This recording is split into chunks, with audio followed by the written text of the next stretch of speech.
بسم اللہ الرحمن الرحیم۔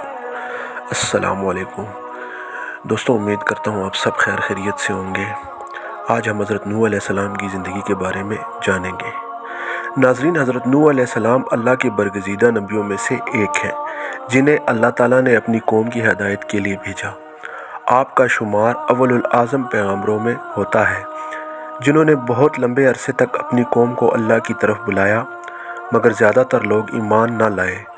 آپ کی داستان صبر، استقامت اور اللہ کے عدل و رحمت کی ایک عظیم مثال ہے۔ حضرت نوح علیہ السلام کو اللہ تعالیٰ نے ایسے وقت میں نبی بنا کر بھیجا جب دنیا میں شرک اور برائی عام ہو چکی تھی۔ لوگ بت پرستی میں مبتلا تھے اور سیدھے راستے سے بھٹک چکے تھے۔ آپ نے اپنی قوم کو تقریباً 950 سال تک حق کی دعوت دی، مگر بہت کم لوگ آپ پر ایمان لائے۔ ناظرین، قرآن میں اللہ تعالیٰ فرماتے ہیں، اور ہم نے نوح کو ان کی قوم کی طرف بھیجا، پس وہ ان میں 50 کم 1000 سال رہے۔ ناظرین، حضرت نوح علیہ السلام کی قوم بڑی سرکشی اور ضدی لوگ تھے۔ آپ جب بھی انہیں اللہ کی توحید کی طرف بلاتے، وہ آپ کا مذاق اڑاتے، آپ کی بات نہ مانتے اور اپنی پرانی راہوں پر چلتے۔ قرآن میں حضرت نوح علیہ السلام کی شکایت یوں بیان ہوئی ہے: اے میرے رب، میں نے اپنی قوم کو رات دن بلایا، مگر میری دعوت نے ان کو ایمان لانے اور زیادہ فراری ہی دیا، یہاں تک کہ آپ کے اپنے بیٹے اور بیوی بھی آپ پر ایمان نہ لائیں۔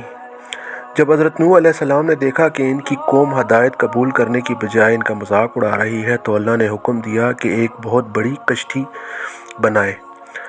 اللہ تعالیٰ نے فرمایا، اور ہماری نگرانی میں اور ہماری وحی کے مطابق کشتی بناؤ۔ قوم کے لوگ حضرت نوح علیہ السلام کے مذاق اڑاتے رہے، مگر آپ اللہ کے حکم سے کشتی بناتے رہے۔ جب کشتی مکمل ہوئی تو اللہ تعالیٰ نے حضرت نوح علیہ السلام کو حکم دیا کہ وہ اپنے ساتھ ہر جاندار ایک جوڑا نر اور مادہ اور ان لوگوں کو کشتی میں سوار کر لیں جو ایمان لا چکے۔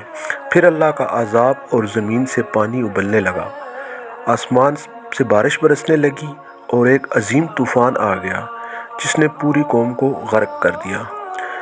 ناظرین، حضرت نوح علیہ السلام کے بیٹے نے بھی آپ کی بات نہ مانی اور پانی میں ڈوب گیا۔ اس وقت حضرت نوح علیہ السلام سے دعا کی، مگر اللہ نے فرمایا کہ وہ کافر تھا اور اس کے لیے دعا نہیں کی جا سکتی۔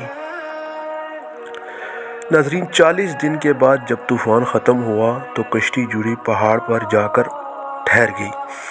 حضرت نوح علیہ السلام نے اور ان کے ساتھیوں نے نئی زندگی کا آغاز کیا اور زمین پر دوبارہ ایمان والوں کی نسل چلی۔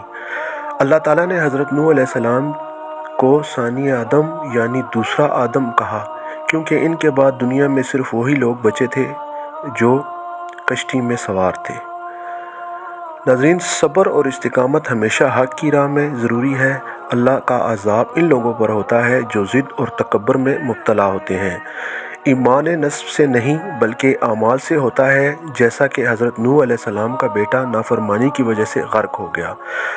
اللہ کی رحمت ہمیشہ مخلص لوگوں کے ساتھ ہوتی ہے۔